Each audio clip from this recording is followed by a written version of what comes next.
But remember, Joyce, when we first met. But the idea, though, is one person made a huge difference. Look at that. Because of Regina doing that, now, hundreds of thousands of people are hearing this story today. And I just want to say thank you to her. And, boy, no deed ever goes unrewarded, really, one way or another. But, yeah, you're right. One person made that huge difference. Now you're able to get the story to us.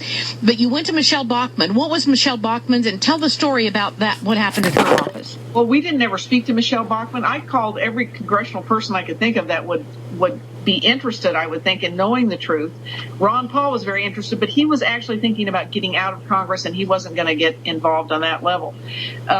Michelle Bachmann's aide, Tara Dahl, was interested and came to us and began taking our story and working with us. She's the one who actually introduced us to the FBI who came into our house, the CIA who came into our house, the Glenn Beck people who brought the CIA into our house, the DIA. Why? Okay, explain that. Why did that happen? Well, because she was CIA.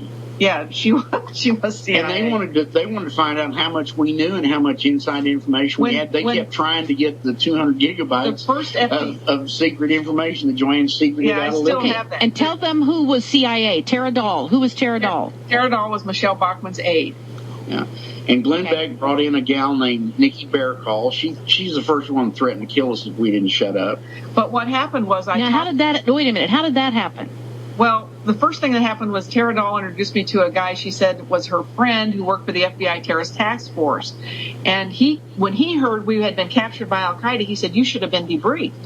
And I said, well, they stopped us for 2 hours at the airport in Houston, but just Jimmy, not me. And he said, no, you have to be debriefed. And he said, it'll take a couple weeks for the DIA to get their agent to come see you. In 2 days, their agent was at our house, their head agent. And his name his name was Eric Maddox. And he came many times to our house. He was blown away by what we knew. He said, nobody survives Al-Qaeda. Nobody.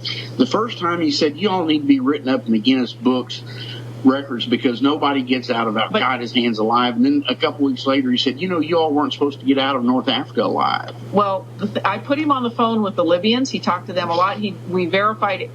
He went through a big process of verifying us. He said, my handlers want to know how you know the tribes. They don't believe you know the tribes. He gave me 13 questions for the tribes. The head of all the tribes, he gave us a week to find out. The head of all the tribes came together, answered all those questions in 24 hours.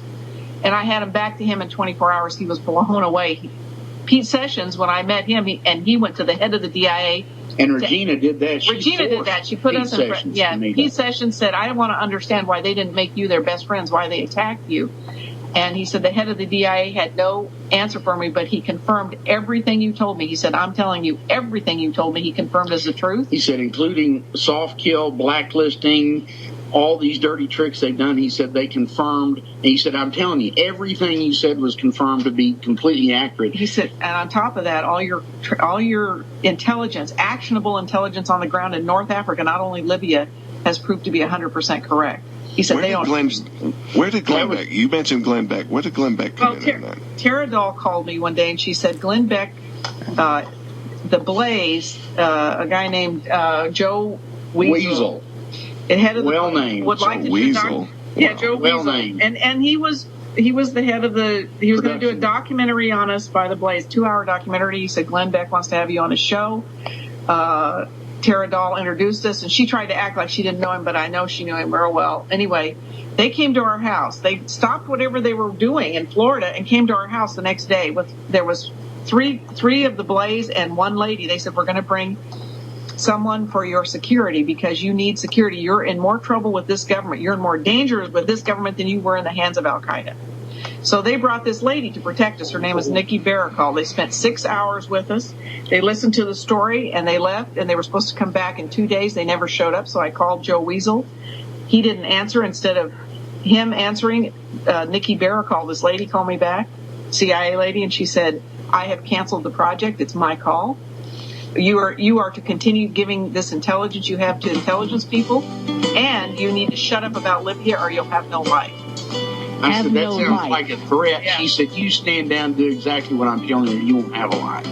That is exactly what they said. Wow. All right. We'll be back. 3-minute break. I want to bring us up to some poignant areas of this discussion that we've had for the last 2 hours for those of you perhaps that maybe missed some of the really salient points. We'll be back after this 3-minute break. What are you listening to?